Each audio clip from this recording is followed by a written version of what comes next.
name is Shamika King. I'm a teacher in Alabama. Here in Alabama, I teach second grade. And I have to remember to say that at the beginning of every video. I'm so bad not saying that. But anywho, this has been a week for me. I did not record or film on Monday, Tuesday. Actually, I think maybe 2 days this week are the only 2 days I film, and I can't even remember which day. Today's actually Friday, and it is our fifth week of eLearning, and this has been such a emotional week for me. I have not been able to, actually I haven't had the motivation that I usually have during the week. It's almost like everything with all of this that's going on in the world is like finally hitting me, because at first I tried to stay busy to kind of keep my mind off things, but it's like all of a sudden everything's hitting me. And I think a lot of factors play into this. One being that it's the end of the school year, and I was really thinking about going through pictures and thinking about all the fun things that we do at the end of the school year, how I'm not going to get to say goodbye to my students, how we're not going to, just be together for the end of the school year. I mean, seeing them on the computer is great and all, but it's no way compared to having them physically with you. So that kind of did something to me emotionally, just kind of thinking about that.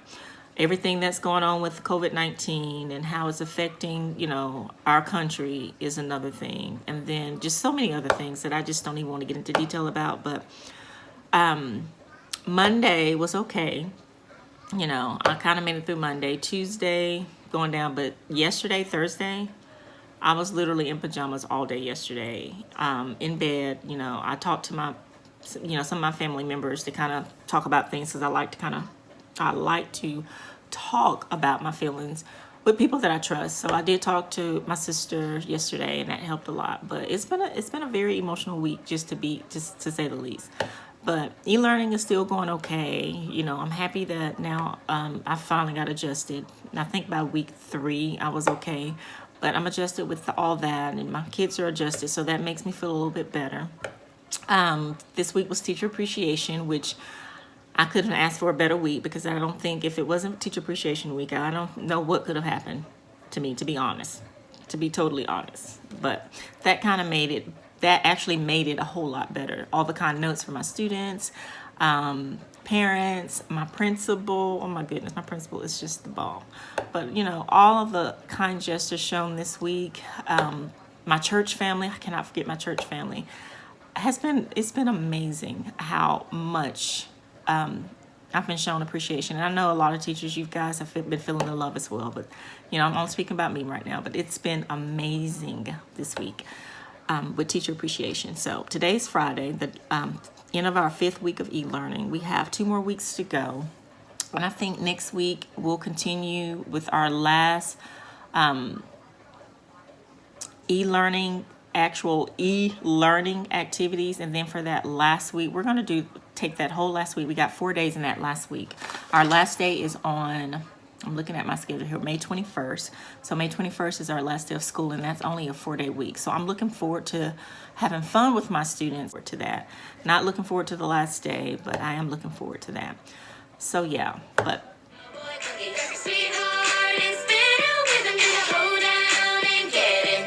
all right, so for today, for our Google Meet today, I meet with my students every Monday, Wednesday, and Friday. So for Mondays, typically we play a game, scavenger hunt.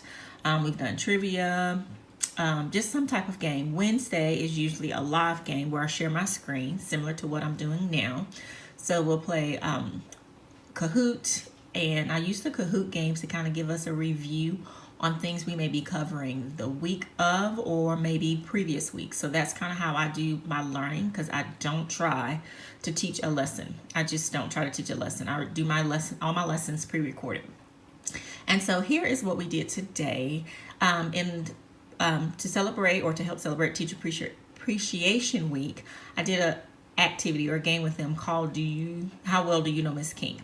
So I shared my screen, and just to let you know, usually when I share my screen using a Google slide, I can just hit present and it'll still be half screen. But I noticed when I did PowerPoint, so if you decide to do this, make sure you copy and paste these slides into Google Slides. Okay, but when I did this, I couldn't see my students because when I hit present, it took up the whole screen. So yeah, but I'll walk you through some of the questions, a few of the questions, not all, but yeah. But this is the game that they played. So the students had to hold up either 1, 2, 3, or 4. Some of them I just had 1 and 2, but they had.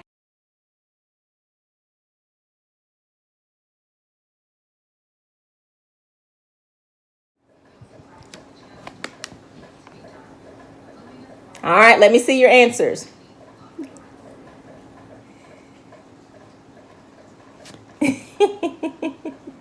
Uh-oh, if you were paying attention on the pictures, Mrs. King has the pictures up in her room. Let's see. The answer is 4. I have 4 children. Who got that one right?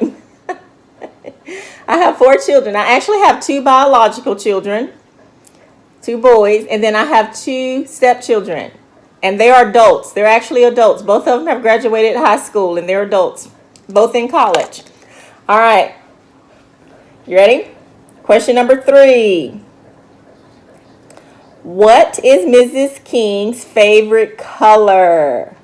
Is it 1, red and yellow? Is it 2, purple and yellow? Is it 3, blue and yellow? Is it 4, orange and yellow? See how I threw you guys off with putting yellow, because I know you know yellow is my favorite color, but what other color is my favorite? Let me see your answer. I see you, Louise. You can hold it up now. I'm looking at you. All right, y'all ready? My favorite color is purple and yellow. All right, question number 4. Our student teacher actually taught homophones with a lesson that she did. So this was kind of somewhat of a review. So I used a YouTube video, just to kind of refresh their memory on that. And here were just some anchor chart examples of different homophones. And then this is our math. And so each week or each day we start with the word problem of the day. This came from the Magic of Math resource from Amy Lemons. To anchor chart. Hello, boys and girls. On teaching measurement, because this week we started measurement, which is somewhat, again, a review, because we did kind of already go over measurements. And then for their activity for math, they had to go to Khan Academy, and they just clicked on this link here to go straight to Khan Academy, and they had to complete the lessons that I had assigned to them. So Tuesday, and then the lessons just keep going in the same format, pretty much the same thing. Then we do alternate between phonics and grammar. So today we did phonics, and so they had to go to Spelling City to complete phonics activity. And again, math always starts with a word problem of the day. And then this is an interactive activity that they had to do without it being a presentation. So one ruler says inches and one ruler says centimeters. This was actually a free resource, digital resource that I found on TPT that I just put in my slides so that to help with the flow. Okay, and they just move these rulers around. It actually wanted them to measure it in inches, and the answer is already here because in the previous video, on one video, I had used this particular slide as an example. I think it was on Monday's video, but yeah, I used this slide as an example, so I just left the answer there. I think I did a loom or screencastify or something like that to show them exactly how to maneuver the rulers. They just kind of slide the ruler and measure the pencil in inches. I think I had already had it. Let me see if I can get it back. It's kind of hard to move with left hand. There we go. And that's how we got 8 inches. So that's what they did for math on Tuesday. And I'm just going to go through the slides. These were all the interactive. They didn't have to go to Khan Academy. Then we go to Wednesday. I always again start with the journal writing and practice cursive. And then this is the reading skill. I usually give them a comprehension passage to read to help them with WH questions or main idea, key details, and so forth. So for this particular reading passage for this week, they had to look at the book that I showed you on Cinco de Mayo and complete pages 4 and 5. It was an interactive book. I don't think I had a link. Let's see. Ooh, let's go back. But yeah, I just gave them an example of where to find the book and which pages to complete. And this was on Wednesday. And for their vocabulary, they're just going to review the vocabulary words. I actually linked the slide, so all they had to do was click. I linked the slide, so all they had to do was click on the here, and it took them back to Monday's slide. So let's go back. And then here they had a grammar. We were on grammar again for Monday, and they have to just practice with homophones. This resource came from Rooted in Reading. And math for today, they had more slides. I think the free resource that I found had 10 slides. So we did some on Wednesday, and some on Thursday. No, some on Tuesday, some on Wednesday. This is Thursday.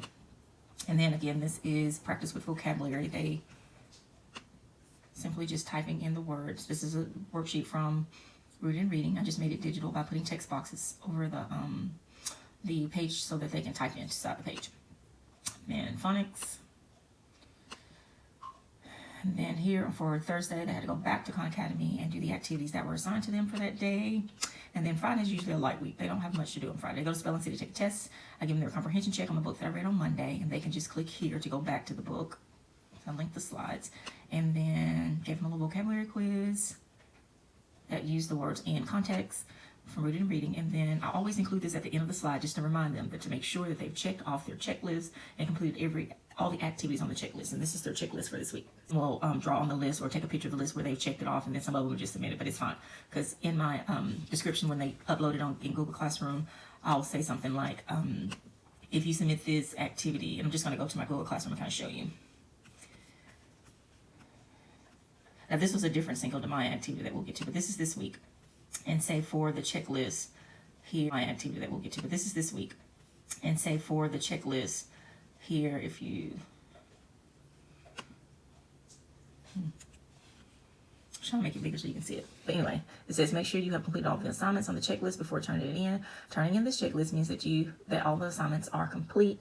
So be sure to turn in or click turn in and on the due date. And let me know if you need help with everything. So even if they don't take the time to check off everything to submit, if they submit this, they're letting me know that they saw everything that will need to be completed each day. Okay. Along with their weekly slides, I also provide the students with printed copies. Some of the stuff we can't do digital, and I also want to be able to see their handwriting and see how well they're writing. So I also provide them with this that they just print off or they do on regular paper. So that's all their cursive pages for this week. There's the homophone activity that they complete. There's the comprehension, the vocabulary quiz, and that's all they have this week. So usually it's their cursive writing along with any activity that I need to check for understanding. But this is the Cinco de Mayo book that they had to complete, which we usually do. We've done these several times with other social studies activities, and you probably are familiar with this, but this was the interactive one where they read the passage about what Cinco de Mayo is all about. And then they have to answer comprehension questions on the let's write or answer, the let's sort. They have to sort true or false based on what they read.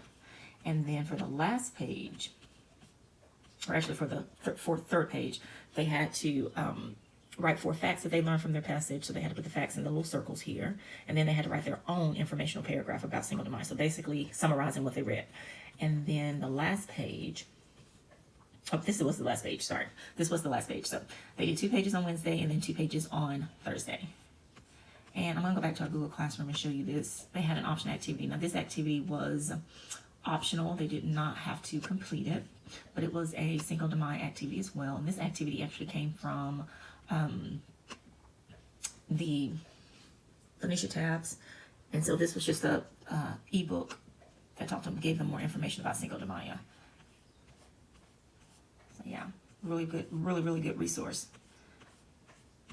But yeah, but I had to make this one optional because we're limited on how much work we can give them each week. So this was an optional activity. But yeah, but that's what we did for this week. Well, that was pretty much our week for this week. Like I mentioned, it was teacher appreciation, and I'll insert some pictures of some of the things, sweet notes and pictures my students drew for me. But yeah, this was our week, and we have 2 more weeks after this week. Sad and kind of happy at the same time. I'm happy because no more of this prepping for e-learning, because even though I got accustomed to the technology part of it, the prepping, it takes way too long to pre-record those videos, to make those slides. A lot of work. You have to be very detailed. So that part I'm happy I'll be done with, but I'm sad because that means that I possibly may not get to see my students for a while because I don't know what next year brings. I really don't. And just the thought of it just stresses me out a little bit. Just a little bit. But yeah, but that's our week for this week. Thank you so much for watching.